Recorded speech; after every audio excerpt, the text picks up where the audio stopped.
오늘은 하나은행의 곽병열 포트폴리오 매니저님을 초대했습니다. 안녕하세요. 예, 안녕하십니까? 네, 일단 축하드려야 되는 내용이 있는데 이번에 새로 책을 내셨네요. 나는 배당 투자로 한 달에 2번 월급 받는다. 예. 반응이 좋은가요? 예. 뭐 생각보다 시중에 좀 저도 배당에 좀 관심이 있고 앞으로 또 저도 뭐 곧 있으면 어떻게 보면 한 6, 7년 후에는 분명히 이제 은퇴를 해야 될 텐데 은퇴 후에도 좀 꼬박꼬박 좀 따박따박 어떻게 보면 좀 제 월급 봉투로 좀 찍히는 것 같은 그런 소득을 만들고 싶어가지고 배당책을 좀 많이 찾아봤는데 생각보다 시장에 이렇게 친절하게 배당주 어떻게 투자해야 되는지 좀 언급되어 있는 책들이 적더라고요. 그래서 네. 이번엔 그냥 제가 한번 직접 써보자. 제가 공부도 할 겸 해서 해보자 해서 이번에 좀 어떻게 책을 내게 됐는데 생각보다 좀 반응은 좀 있으신 것 같아서 기쁘게 생각하고 있습니다. 네, 알겠습니다. 그럼 이제 오늘 친절하게 좀 많이 알려주시기를 부탁드리겠습니다. 네.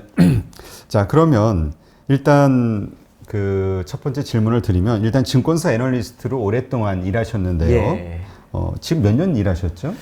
제가 증권사 애널리스트를 2003년부터 2016년까지 했으니까 오래 하셨네요. 꽤 했는데 그러다가 제가 2016년부터 해서 지금 이제 은행으로 와가지고 은행에 뭐 하우스뷰를 만든다든지 또 새로운 상품들 만드는데 좀 같이 제 노하우를 좀 어떻게 보면 녹여내려고 지금 일을 하고 있습니다. 네, 그렇군요.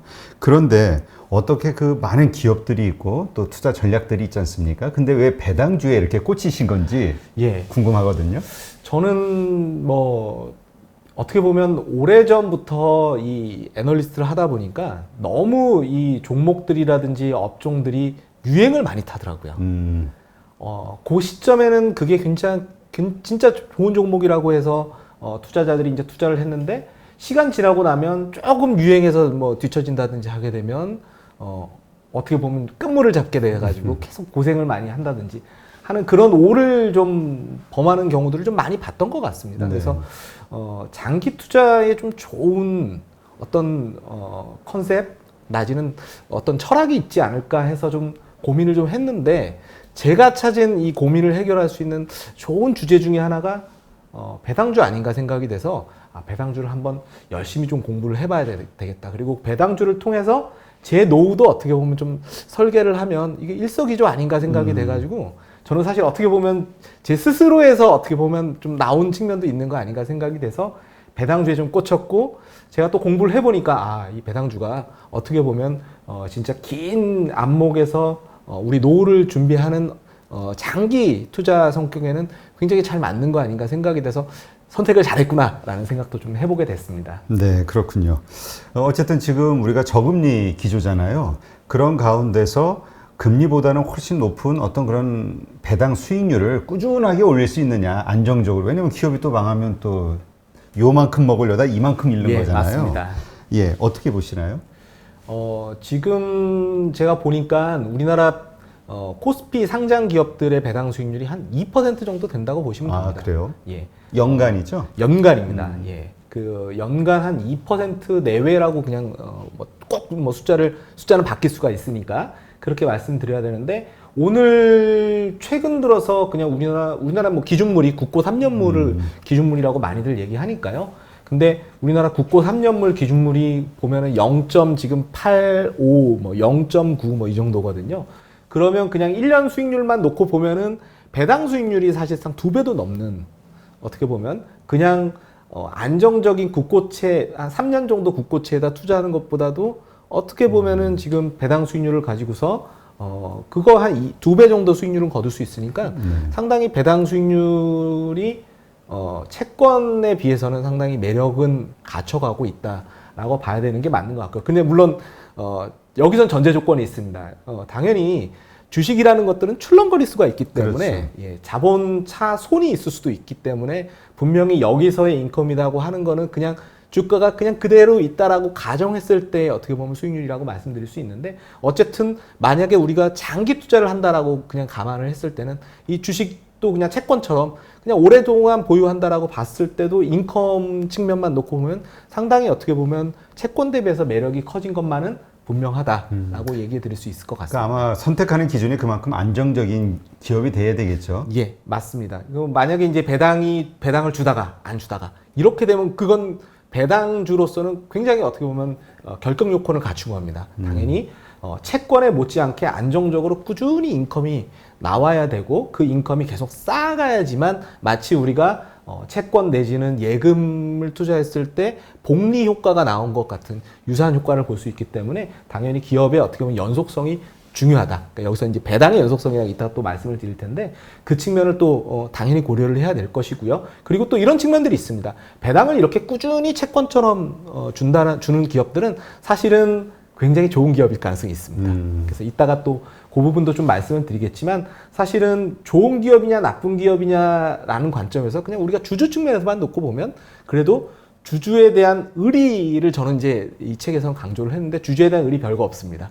많이 꼬박꼬박 그냥 배당만 잘 주면 돼요. 그 약속 어기지 않고 원래 주던 그 패턴 내지는 그 성장했던 패턴들에 맞게 주주들에게 그래도 뭐라도 하나라도 더 챙겨주려고 하는 기업들이 저는 장기 투자를 꼭 우리가 해야 되는 의리 있는 기업들 아닌가 생각이 돼서 그 부분을 굉장히 좀 중시를 하고자 했습니다. 네. 일단 배당이라고 하면은 우리 시가 배당을 하는 거죠. 그럼 그 시가는 언제 시가를 기준으로 해서 배당을 주는 겁니까? 예. 여기서의 사실은 지금 오늘 이야기들은 모든 배당 수익률이라고 하는 것들은 다 시가 배당률입니다. 여기서 시가 배당률이라고 하는 것은 당연히 그 배당, 현재 주가 대비해서 실제로 주당 배당금이 어느 정도 되느냐를 가지고서 하기 때문에 주당 배당금은 사실 잘 안 변하지 않습니까? 기업이 어쨌든 배당금은 일정한데 주가가 많이 변하기 때문에 사실 배당 수익률 우리가 이제 네이버 금융이라든지 나머지 아마 그 인터넷 사이트 같은 경우에서 보시면 배당 수익률을 매일매일 보실 수가 있는데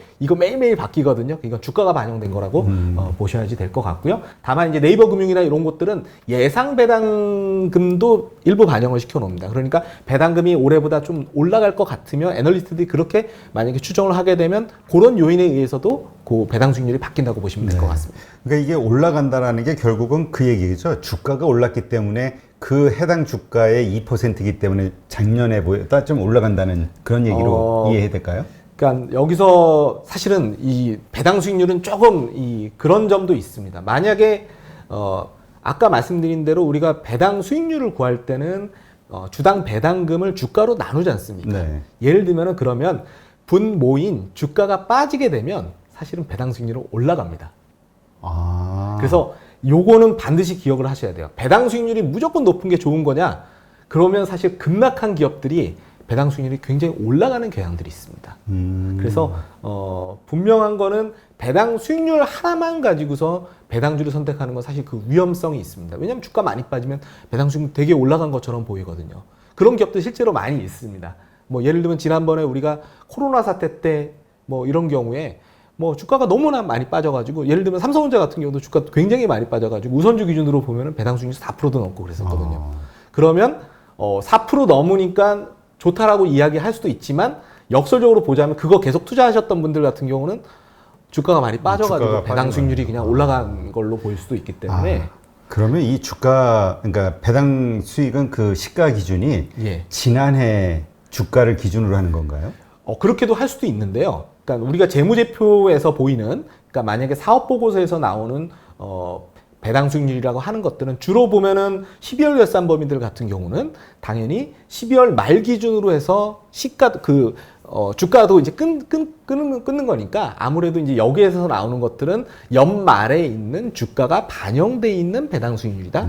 이렇게 생각을 하시면 되실 것 같습니다. 네, 그렇군요. 그러면 우리가 이제 배당 투자를 할 때 지금 말씀하신 것처럼 수익률이 높으네 하고 했는데 이제 보니까 주가가 많이 빠진 거. 근데 주가가 빠지는 데는 또 이유가 있을 수 있는 거잖아요. 맞습니다. 약점이. 그러니까 어떤 거를 우리가 배당 투자를 염두에 뒀을 때 조심을 해야 될까요? 그래서 저는 제가 제 책에서는 그 배당 진단 키트라고 4가지 기준을 그래요? 그 예시를 좀 들어드렸습니다. 그러니까 좋은 배당주를 고를 때 그 중에는 아까 이제 우리 대표님이 말씀하신 대로 배당 수익률도 들어가 있습니다. 배당 수익률은 사실은 어떤 측면에서 좀 유용하냐면 우리가 언제 해당 배당주를 투자해야 될지를 가늠하는 데는 굉장히 좋은 기능을 합니다. 그래서 저는 배당 수익률을 그냥 배당 타이머 그 우리가 적절한 시기에 들어가는 하나의 도구로 쓰는 거는 괜찮다. 예를 들면은 삼성전자 배당 수익률, 우선주 배당 수익률이 4%일 땐 주가가 더 안 빠질 거다라는 확신이 들면 들어가 볼 만하죠. 네. 왜냐하면 4%라는 수익률은 사실은 괜찮은 거죠. 날이면 날마다 볼 수 있는 수익률은 아니거든요. 그러니까 주가가 사실은 배당을 주는 것 대비해서 주가가 굉장히 많이 빠졌다라는 하나의 시그널이거든요. 그런 측면에서 보자면 제가 봐서는 배당 수익률도 그럴 때 언제 우리가 들어가야 될 때를 고려한다면 역사적으로 봤을 때 삼성전자 배당 수익률이 보면은 뭐 2%에서 4% 왔다 갔다 할 때 4%에 들어간다는 얘기는 사실 주가가 배당 대비해서 주가가 많이 빠져 있다. 라는 것들을 또 보여주는 거기 때문에 마치 우리가 PER이라든지 PBR 대비해서 싸다 비싸다를 판단하는 거랑 마찬가지로 배당 투자자들의 관점에서 보면 그 해당 기업의 역사적인 배당 수익률이 지금 대충 몇 %에서 몇 % 움직일 때 요거는 언제 들어가면 좋을지를 판단하는 하나의 기준이 된다는 거죠. 네. 그래서 배당 수익률은 좀 그렇게 좀 활용을 하셔라라고 저는 좀 그러니까 이게 양날의 검이네요. 그러니까 배당 수익이 높다는 게 하나는 주가가 빠진 어떤 약점이 있을 수 있기 때문에 위험한 것일 수도 있고, 어떻게 보면 정말 우량한 것은 그냥 시장의 이러저러한 변동성 때문에 빠진 거니까 기회일 수도 있는 거고. 맞습니다. 그걸 잘 분간해야겠네요. 예, 그걸 분간하는 기준이 제가 금방 말씀드린 이제 배당 진단 키트의 나머지 요인들을 좀 보셔야 되는데요. 나머지 요인들도 뭐 제가 그냥 좀 설명을 좀 드리겠습니다. 첫 번째가 배당의 연속성입니다. 그러니까 여기서 배당의 연속성은 저는 사실은 배당의 연속성을 어떻게 보면 배당 투자할 때 가장 최고로 칩니다. 왜냐하면 아무리 좋은 기업도 배당 안 주는 기업들 많습니다. 왜냐하면 기업들 입장에서 이렇게 얘기할 수가 있거든요. 우리는 지금 배당을 주주들한테 환원하는 것보다는 이걸 지금 투자를 해야 된다. 설비 투자라든지 나머지 우리 미래 성장 동력을 투자를 해서 거기서부터 또 새로운 기회를 창출해야 되기 때문에 우리는 배당 줄 수 없다.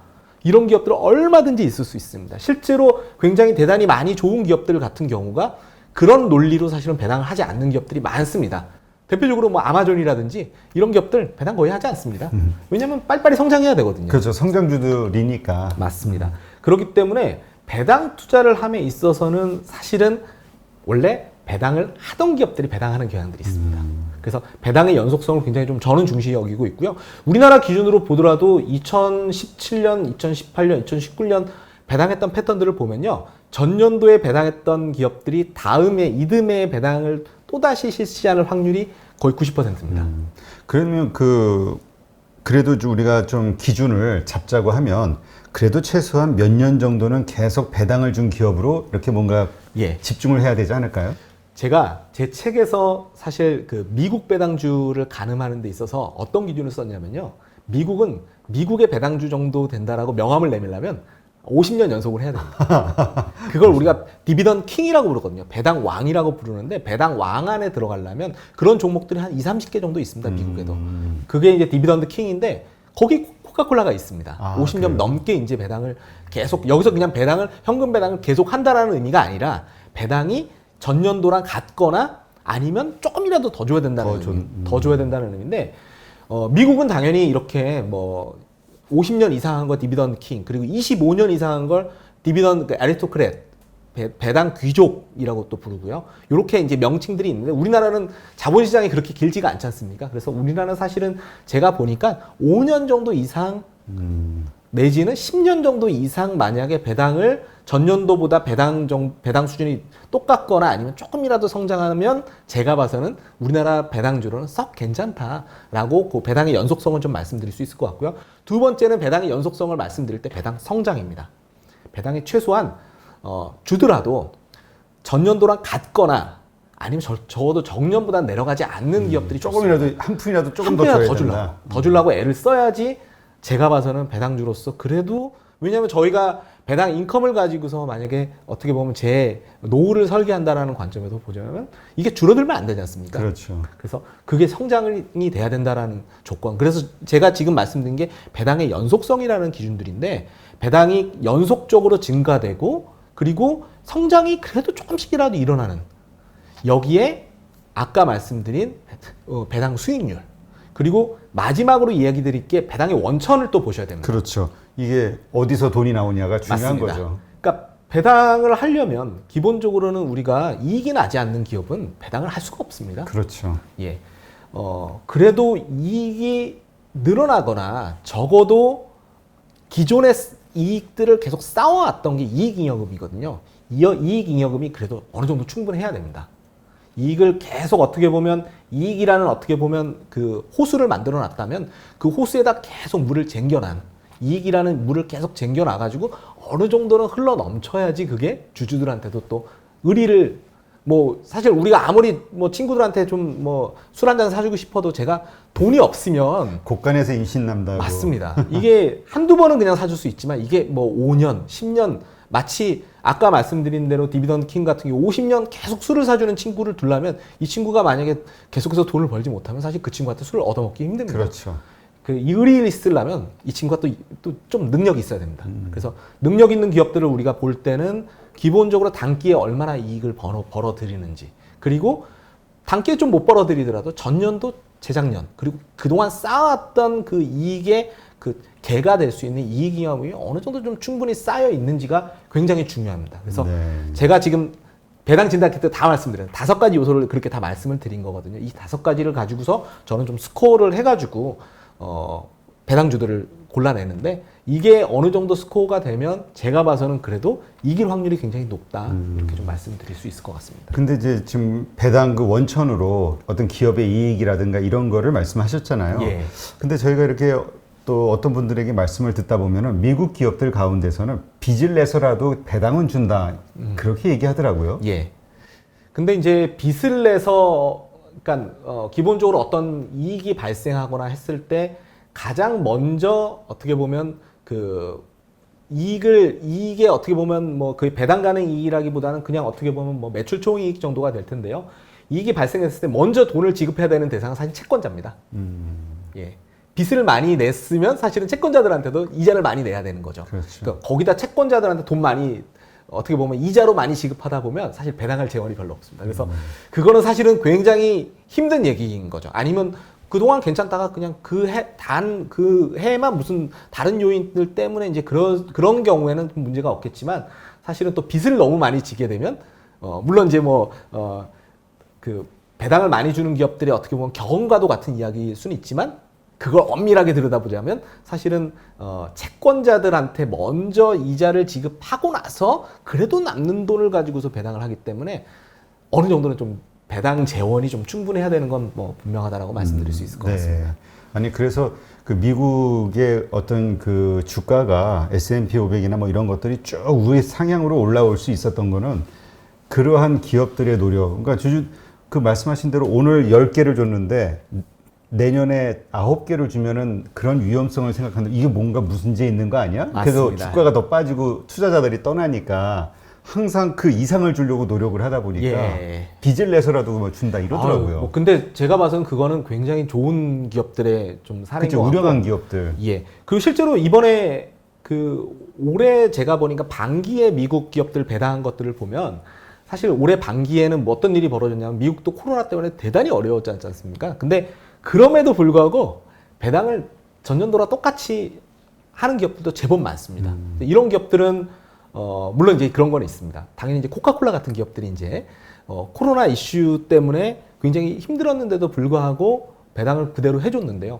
근데 이제 그런 거는 있겠죠. 당연히 이런 배당주들은 코로나나 이런 거에 대해서 영향이 덜 받아야지 또 코카콜라야 뭐 코로나 걸린 사람들이라고 해서 뭐 덜 먹거나 그런 것들이 아니기 때문에 배당주의 특성이 어떻게 보면 이런 경기 방어적인 또 속성이 있어야지만 또 어떻게 보면은 경기 조금 어려워도 뭐 어차피 우리는 또 잘 팔릴 거니까 뭐 주주들한테 당연히 의리 지켜야지 이렇게 된다는 거죠. 네, 알겠습니다.